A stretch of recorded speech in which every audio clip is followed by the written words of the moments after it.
What's up, and welcome back to Interpreting the Stars, where today we're talking about We Need to Talk About Kevin, another movie recommended to me by my wife to watch. And if you've seen some of the previous films that she's recommended to me, you know that we often don't agree with what defines a great film, but every once in a blue moon, we absolutely agree with a movie, and they are often some of the greatest films ever made. We do agree on Inception, for example, but I might have to include this movie onto that list, because We Need to Talk About Kevin is...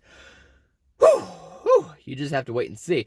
One thing is for sure, this is not a film with an obsolescent quality. Let's get cracking. This review is brought to you by the word of the day, obsolescent. Something prone to be forgettable. For instance, I wish my experience with my high school prom was obsolescent. We Need to Talk About Kevin follows around a distraught mother going through her fears and doubts about her son and the possibility that he is a psychopath and she is alone in her thoughts. Her peers, family doctor, and husband all believe Kevin is a nice boy and everything is normal, but in her eyes, something is clearly off. In a word, this movie's insane.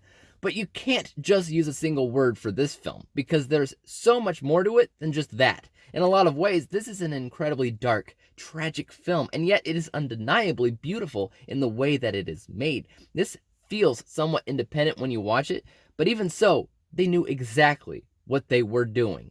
And my BTS category got the same points a major blockbuster would often get, full points. But this seemed more meaningful because of how it was represented. It's just so deep and nearly poetic. The visuals, I can't get enough of. From the beginning of the film, the very first shot of the movie, I knew I'd love the cinematography. And it only got better from there. The visuals, my God, they had such an eye for detail with the color palette. There's a red theme going on here in this movie that constantly shows up in every single scene. Sometimes it's obvious, sometimes it's subtle, but it's always there. It's the tomatoes in the opening sequence. It's the strawberry jam, the dresses the mother wears, the tea kettle in the kitchen, the poster on the wall, the police lighting, the neon lighting, the blood, the everything. Okay? It's gorgeous because of how much thought they had to have put into what this movie looked like. The cinematography fascinated me from the beginning due to how they framed everything. The film was also shot out of sequence, which obviously is a nod to how much work the editor had to go through, but when you start to think about it more, the more you realize how much contrast is important to the film. The scenes in this movie go back and forth from a happy, normal life to something bottom of the barrel and miserable. And the use of sound and music, they do the same exact thing. That focuses a lot on repetition. You hear a lot of random sounds like a sprinkler.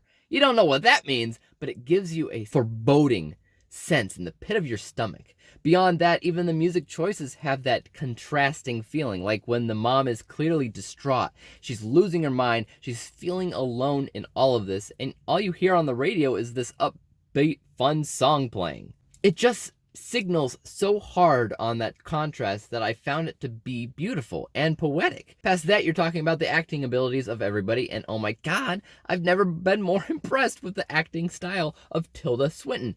She is clearly the standout performance in this film, but can we talk for a second about how refreshing it is to see John C. Reilly in a more serious or normal role?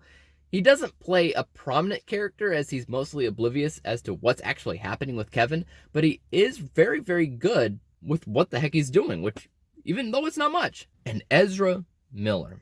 Again, I feel like this kid deserves more recognition and especially more roles to play around with because he has some serious acting chops. And I'd love to see him play in more roles as he did a freaking great job in this film. There's so many things to love about this movie, but I suppose we should talk about some negatives here.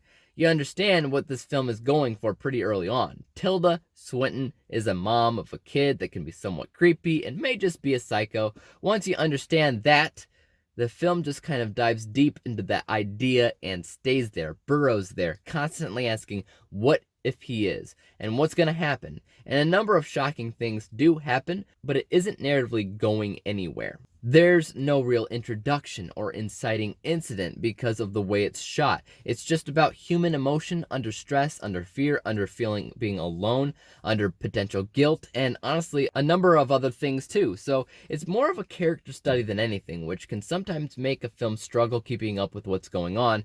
But truthfully, I was engaged the whole time. This film truly did keep me on the edge of my seat. Another thing is that you can tell that this film is all about Tilda Swinton. There's so much focus on her, which is great, but a lot of the other characters lose a majority of their significance when it does that. This is partially the point, but I think Ezra Miller should have gotten a little bit more input in this film to really show what's going on in his head. John C. Reilly is playing a more serious role, like I said, but he's mostly oblivious, which helps Swinton feel alone in what she's experiencing, but even so, I would have loved to see him have more range in this film, especially later on in the film.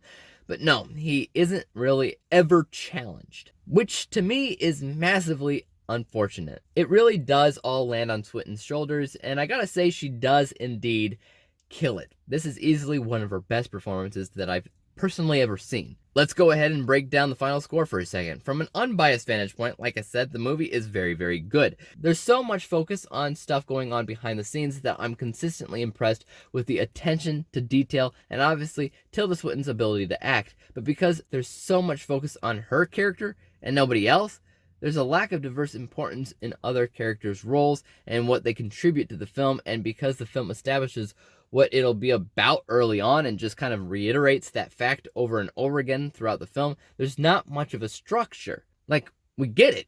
We need to do something about this kid who's acting a little bit crazy. But beyond that, there's no plan of action of what to actually do about him. So my technical score isn't perfect, but it's not bad at 84%. But this is definitely a movie that intends to make you a little bit uncomfortable with what's going on, which is why my bias score is a lot higher at 94%, which it basically means that I feel like this movie is almost perfect, even though it's not.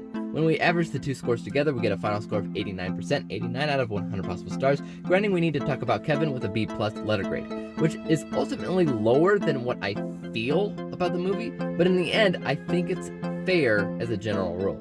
Guys, I'd like to know your thoughts about We Need to Talk About Kevin. Tell me your thoughts in the comments down below. Do you think it's as unforgettable and instantly amazing as I do, or do you think it's just overrated garbage heap?